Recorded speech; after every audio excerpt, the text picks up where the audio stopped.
Հասարակական կազմակերպությունները բազմաթիվ հայտարարություններ են արել, որ Արթուր Հովսեփյանը անհապաղ պետք է ազատ արձակվի, իր նկատմամբ կիրառված իրավական միջոցները անհամաչափ էին եւ անհիմն էին։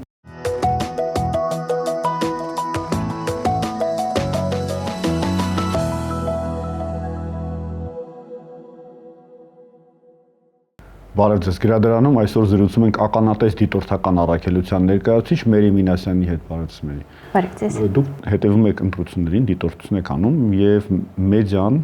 արտահայտվելու ազատության իրացումը կարևոր մաս է ընտրարշավի։ Ձեր ընդհանուր գնահատականով ինչպես է մեդիան, մեդիամիջավայրը ապահովում տեխնացիների արտահայտման ազատությունը։ Նախ շնորհակալություն հրավերի համար։ Ճիշտ նշեցիք, մեդիան ժողովրդավարության եւ ընդհանրապես ընտրական գործընթացների անբաժանելի եւ կարեւորագույն մասերից մեկն է։ Ժողովրդավարությունը ընդհանրապես ընտրությունները այն կանխավարկածի հիման վրա են աշխատում, որ ընտրողը պետք է գիտակցված ընտրություն կատարի։ Այդ ինչպես է այդ գիտակցված ընտրությունը ձևավորում, մարդ պետք է տարբեր տեղեկատվության աղբյուրներից հնարավորինս ինֆորմացիա ստանա տեխնացուների, կուսակցությունների, իրենց ծրագրերի, իրենց անցյալի առաջարկների վերաբերյալ, ու մեդիան այդ կամուրջն է, որ ասած քաղաքականությունը տանում է ամեն մեկից հեռախոս, ամեն մեկից տուն, iPad-ներ, համակարգիչներ, ու այդ կամուրջը Հայաստանում ըստ մեր դիտարկումների երբեմն մի քիչ խալխուլ է աշխատում, այսինքն իհարկե մենք ունենք բազմակարծիք մեդիա միջավայր, դա եւ դրական է եւ բացասական, որովհետեւ մեր մոտ մեդիա միջավայրում բազմակարծությունը, ինչպես նաեւ քաղաքական միջավայրում բազմակարծությունը տանում է նաեւ բևեռացման, տանում է նաեւ խոսույթի սրման եւ մանավանդ այսպիսի լարված իրավիճակներում, ինչպես որ ընտրական գործընթացներն են, նախընտրական քարոզչությունն են, այդ խոսույթը նաեւ մեդիայում տիրաժավորվելու միջոցով, մեդիայում տարածվելու միջոցով ել ավելի է սրում հասարակական, այսպես ասած, նյարդերը, ներվը ավելի է խորացնում բևեռացումը, ուստի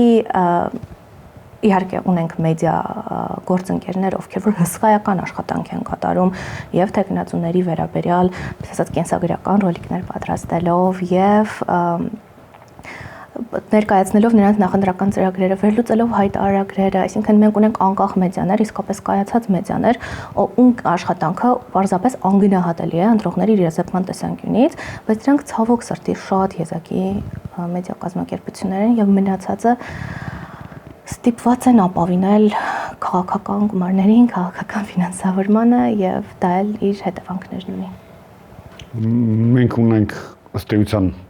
բևեռացված մեդիա դաշտ եւ հատկապես ընտրությունների ժամանակ ավելի շատ է բևեռացումը լինում եւ մարդիկ, որոնք որ հետևում են որևէ ձև ավանդական մեդիայի միջոցով, սոցիալական ցանցերի միջոցով, գուցե տեսնում են պատկերի այն մասը, որը իրենց ցույց է տալիս այս կամ այն քաղաքական ուժի կողմնակից կամ աջակից մեդիան, ճիշտ եմ հասկանում։ Այո, այդ այնքան չի, այնպես չի, որ դա ամբողջությամբ մեդիայի պատասխանատվությունն է, այնպես է ստացվել, որ 21-րդ դարում սոցիալական մեդիան եւ ալգորիթմները անում են ամեն ինչ, որ մարդը մեդիայում, Facebook-ում, TikTok-ում, Instagram-ում, YouTube-ում տեսնի այն կոնտենտը, որ իր աչքին հաճելի է, որ իր համոզմունքների, պես ասած, փուչիկի մեջ տեղավորվում է, եւ մարդը գնալով ավելի ու ավելի այդ կոնտենտը տեսնելով, լայքելով, ալգորիթմներն էլ իրեն ավելի շատ են այդ նույն տեսակետի կոնտենտ ներկայացնում եւ գնալով մարդու համոզմունքներն են խորանում, ավելի արմատական են դառնում եւ այս հասարակության բևեռայնացումը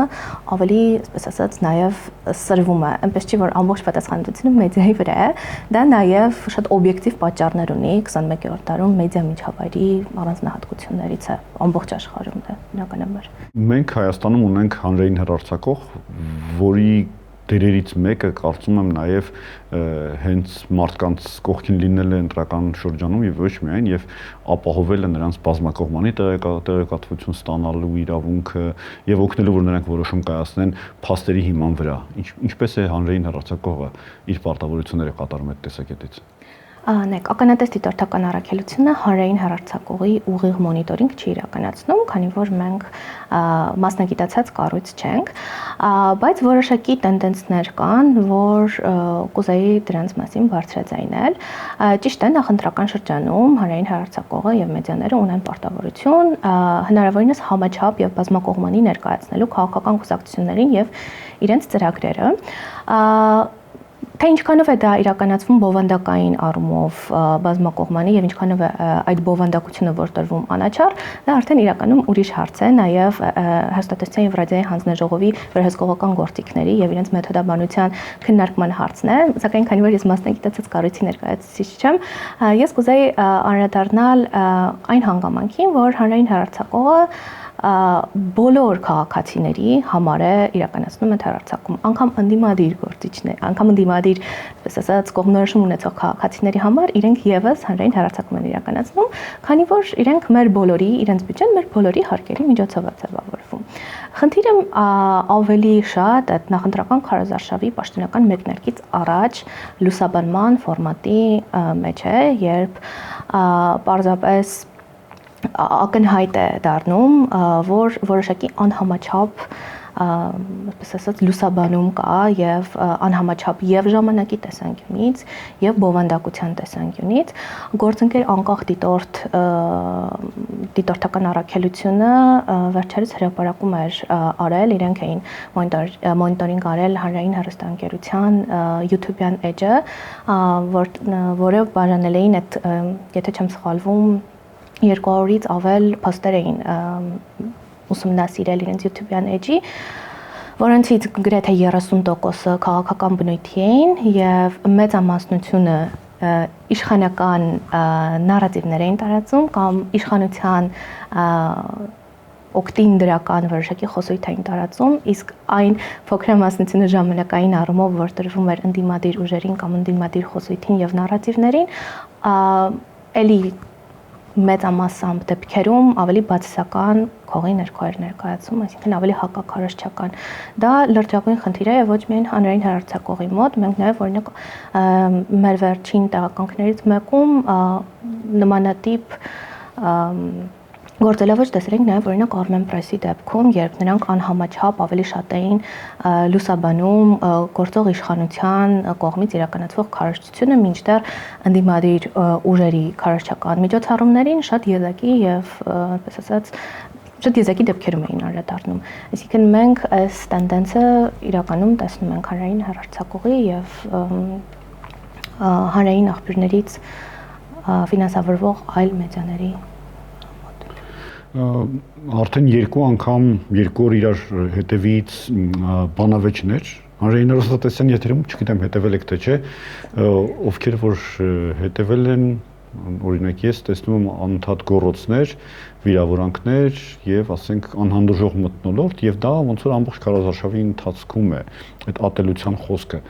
Ինչ անել այդ խոսքի հետ։ Ցավով ստիպված ենք արձանագրել, որ ատելության խոսքը, վիրավորական խոսքը, ինչու՞ նաև հայհոյախոսությունը արդեն մարգինալացված երևույթներ չեն, դրանք մեր քաղաքական դաշտի, այսպես ասած,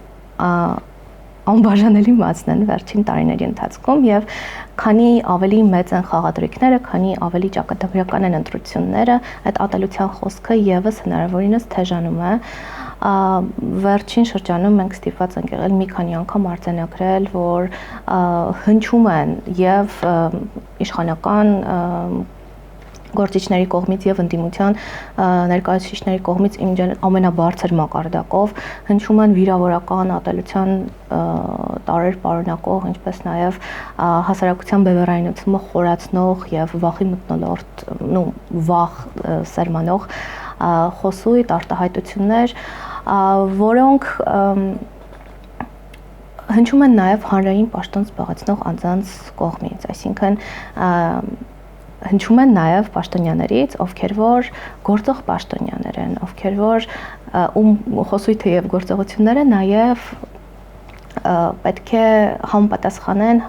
հանրային ծառայության մասին օրենքի շրջանակներում նաև վարքագծի կանոններին եւ հանրային պաշտոնյաների վարքագծի կանոններին մենք ստիպված ենք արձանագրել, որ նման խոսույթ հնչում է նաև իրենց կողմից եւ դա կրկնակի խնդրահարույց է, որովհետեւ դա ոչ միայն իրենց եւ իրենց քաղաքական ուժի եւ իրենց կուսակցության նկատմամբ է որոշակի հանրային մտահոգություններ ձևավորում, այլ նաև անվստահությունն է խորացնում այն կառույցների, այն ինստիտուտների նկատմամբ, որոնք իրենք ի պաշտոն են ներկայացնում են։ Չնայած որ քարոզչություն անելուց իրենք պետք է արձակուրդում գտնվեն, բայց միևնույնն է իրենք նույնականացվում են իրենց պաշտոնների հետ ու այդ վերաբերմունքը, որը հանրության մոտ ձևավորվում է այդ խոսույթի պատճառով, նաև այդ ինստիտուտների նկատմամբ, անվստահությունը ինստիտուտների նկատմամբ է խորանում։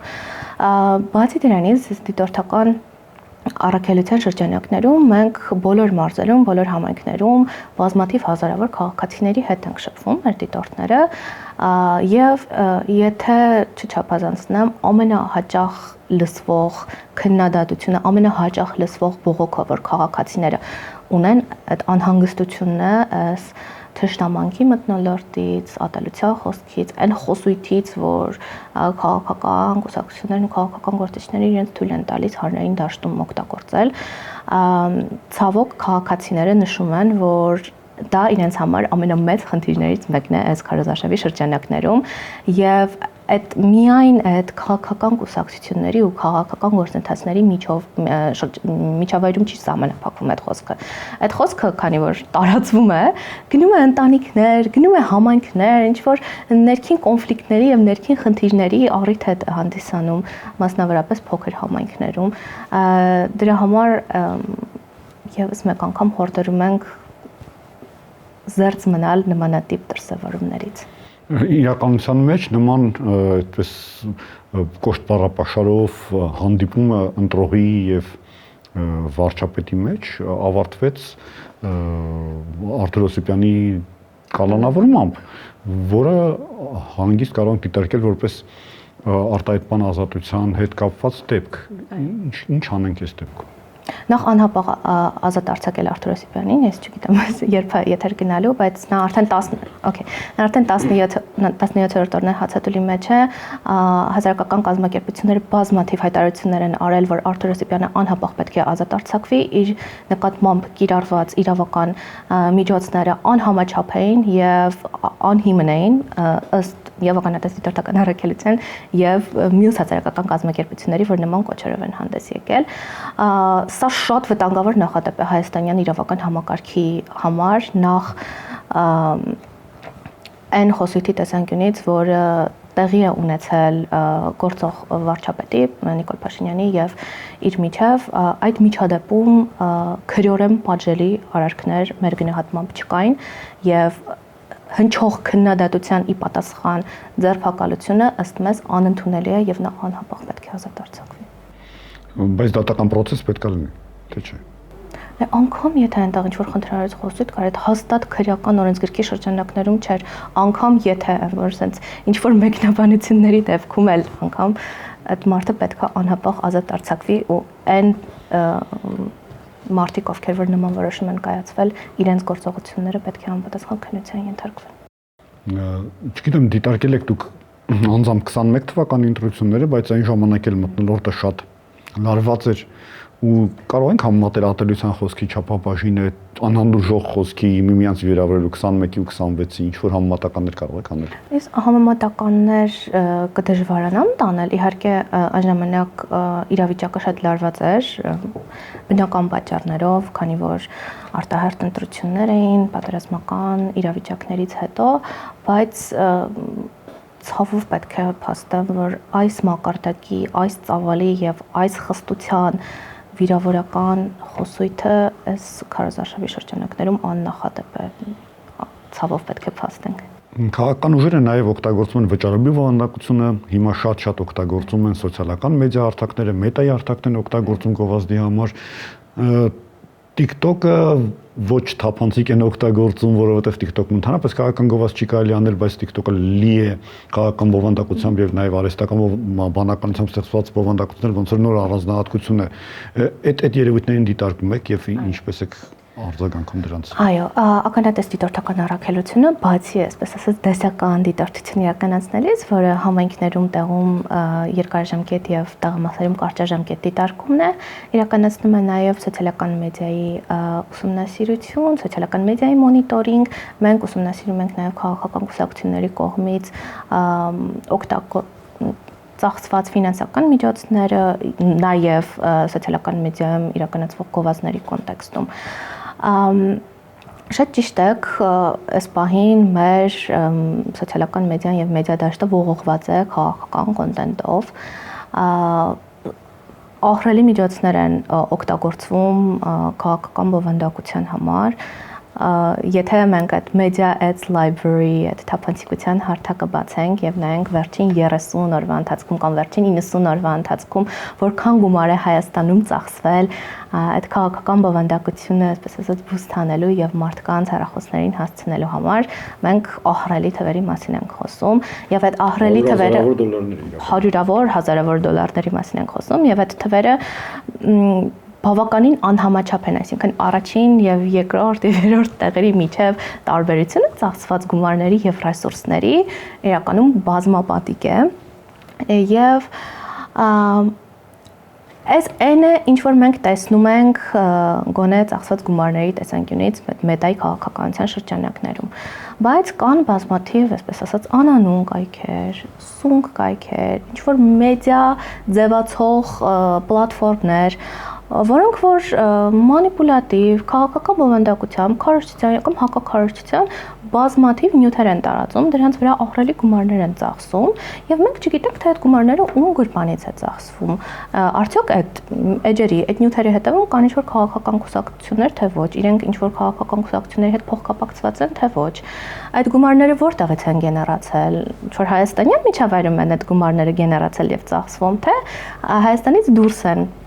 այդ Հայաստանից դուրս են գեներացվում այդ նարատիվները եւ այսպես ասած շփոթվում հայկական մեդիա միջավայր եւ այստեղ էլ տարածվում տեղական մեդիաների կողմից։ Դա շատ կարեւոր ուսումնասիրության հարց է, որովհետեւ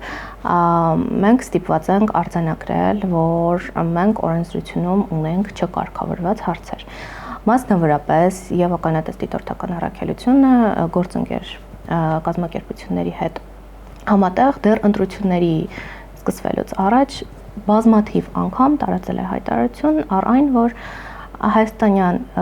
օրենսդրությունը չի կարգավորում երրորդ անձանց կողմից իրականացվող քարոզչությունը։ Ինչ ասել է երրորդ անձանց կողմից իրականացվող քարոզչություն։ Քաղաքական կուսակցությունները, երբ որ քարոզարշավ են իրականացնում, իրենք պարտավոր են այդ քարոզարշավի համար իրականացվող ծախսերը բոլորը հայտարարել եւ ներկայացնել համապատասխան մարմիններին, օրինակ կենտրոնական ընտրական հանձնաժողովի վերահսկիչ վերստուգիչ ծառայությանը, ինչպես նաեւ իրենց մուտքերը, որոնք իրենք ստանում են այդ ֆինանսական միջոցներն, ներկայացնել կոռուպցիայի կանխարգելման հանձնաժողովին։ Ինչ է ստացվում, որ ինչ-որ կազմակերպություններ, հասարակական կազմակերպություններ, նախաձեռնություններ, իրավական գրանցում կամ գրանցում ունեցող կամ չունեցող կարող են այսպես անսահմանափակ ռեսուրսներ ծախսել, անսահմանափակ քանակի քարոզչություն իրականացնել այս կամ այն քաղաքական կուսակցություններին օգտին կամ դեմ, բայց այդ ռեսուրսները, այդ գումարները ոչ մի ձևով վերահսկելու մեխանիզմներ մենք չունենք։ Մենք եւս մեկ անգամ փաստում ենք, որ այդ վերահսկողության մեխանիզմների առկայությունը երրորդ անձանց կողմից իրականացվող քարոզչության վերահսկողությունը եւ առնվազն տեսանելիությունը պետք է ամրագրվի օրենքով, մենք շարունակել ենք դրա ջատագովությամբ զբաղվել։ Եվ դիտարկել եք արդյոք ձեր աշխատանքի մասն է թերևս նաև դիտորդությունը կապված մարդկանց վրա ապատայակատվական արշավներով ազդելու տեսակետից, որովհետև դեռ անցյալ տարվանից է սկսվել դա շատ ինտենսիվ էր մեր դիտարկումներով այս շրջանում տարբեր արշավները դրսից նաև ներսին իրար դեմ օգտագործելով շատ տարբեր մեթոդներ, ինչ պատկեր ունեք այդ տեսակետից։ Այո, մեր սոցիալական մեդիայի մոնիտորինգի կոմպոնենտներից մեկը նաև այդ ապատեղեկատվությունը եւ այսպես ասած մանիպուլյատիվ տեղեկատվության շրջանառություններ հայաստանյան կոնտեքստում ցավով պետք է արձանագրենք, որ կա ապատեղեկատվության եւ մանիպուլյատիվ տեղեկատվության հսկայական ծավալներ Հայաստանում։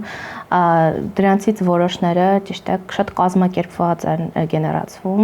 եւ մենք տեսնում ենք այդ այսպես կոչված inauthentic behavior-ը, երբ որ ինչ որ կոնտենտ հրապարակվում է եւ այն անմիջապես նույնաբովանդակ ձևով տարածվում է տարբեր տելեգրամյան ալիքներում, մեդիա էջերում եւ նույնաբովանդակ միանգամից այդ ցանցային այսպես ասած կապերը եւս տեսնում ենք։ Ոչ բնական վարքը։ Այդ ոչ բնական վարքը այդ ազատ արտահայտման այսպես իրավունքը եւ մեդիա դաշտը շատ իրական մարդկանց, իրական կարծիքների ազատ արտահայտման մասին է, ոչ թե այն մասին, որ ինչ-որ նարատիվներ նետվեն հասարակական դաշտ, որոնք շատ հաճախ խաղում են մարդկանց տրավմաների, շահագործում են մարդկանց տրավմաները, մարդկանց վախերը, այն ամեն ինչը, ինչ որ իրենք վերապրել են, այդ նարատիվների միջոցով այսպես շահագործում են, որոշակի քաղաքական դիվիդենդներ շահելու համար են օգտագործվում եւ ստիպված ենք արձանագրել, որ այո, տեսել ենք բավականին կազմակերպված ապատեղեկատվության արշավներ եւ Հայաստանում գեներացված եւ Հայաստանից դուրս գեներացված եւ հայաստանյան մեդիա դաշտում տարածում գտած ճիշտ է մեր որոշակի մեդիա գործընկերներ հսկայական աշխատանք են իրականացնում փաստերի ստուգման տեսանկյունից, հերքումներ են հրապարակում տարածված տեղեկատվության վերաբերյալ, բայց մենք էլ ենք հասկանում, որ տարածված տեղեկատվությունը, երբ որ արդեն ինքը տարածել է, անգամ եթե հերքում ես, ինքը թեկուզ այդ էմոցիոնալ մակարդակում իր էֆեկտը ունեցել է եւ մեկ անգամ, երկու անգամ, երեք անգամ, ամեն անգամ էլ եթե անգամ հերքում ես, ինքը միևնույնն է այդ էմոցիոնալ էֆեկտը ունենում է եւ այդ վախերն է խորացնում, հասարակության բևեռացվածությունն է խորացնում, այդ թշնամանքի միջավայրն է խորացնում հասարակության շրջանակներում ու շատ կազմակերպված եւ շատ թիրախավորված է իրականացվում, նաեւ թիրախավորելով հասարակության որոշակի խմբերին, ովքեր որ ավելի խոցելի են։ Մենք զրուցում էինք կենտրոնական դրական հանձնաժողովի նախագահի եւ նա ասաց, որ իրենք պատրաստում են այս տարի լրության օրը խախտողներին առնվազն նրանցում կարողանան իդենտիֆիկացնել, լրագրողներին ոնց որ պատժել, տուգանել։ Դուք այդ process-ին հետևելու եք։ Մենք հետևելու ենք կենտրոնական դրական հանձնաժողովի եւ բոլոր ընտրական հանձնաժողովների բոլոր գործողություններին։ Իհարկե շատ ողջունելի է, որ կենտրոնական դրական հանձնաժողովը որոշել է որոշակի սանկցիաներ կիրառել այս կամ այն խախտումների վերաբերյալ, բայց եւս մեկ անգամ ուզում եմ նշել, որ 21-րդ դարում կան առանձնահատկություններ, այդ լրության օր կոչվածը սոցիալական մեդիայի պայմաններում, չգիտեմ ինչքանով է աշխատում, անգամ եթե մարդ ինչ-որ բան post-ել է, չգիտեմ, նախորդ օրը 23-59-ին միևնույնն է մարդիկ այդ տեսնելու են լրության օրը, օրվա ընթացքում։ Այսինքն քվեարկության նախորդ օրը եւ քվեարկության օրը մեկը մարդիկ մտնելու են սոցիալական մեդիա, մեկը իրենք հոմենակ այդ օրվա post-ած երևույթները չեն տեսնելու են նաեւ նախորդ օրերում post-ած երևույթները, իրենց ֆիդերում այդ ամեն ինչը երևալու է։ Եվ սա ըստ իս այս պահին կարգավորություն ունի կամ ես չգիտեմ դրա համար նախատեսված պատշաճ կարգավորումներ կամ պետք է արդյոք այդ կարգավորել թե ոչ, բայց այո կան լրության օրվա նաև առերևույթ խախտումներ, մենք բոլորս արձանագրել ենք այդ ամեն ինչը, եթե որոշել են հենց այդ թեմայի վրա կենտրոնանալ եւ այդ տիպի խախտումների համար սանկցիա կիրառել, ինչու ոչ։ Շնորհակալություն զրույցի համար։ Ձեզ շնորհակալություն։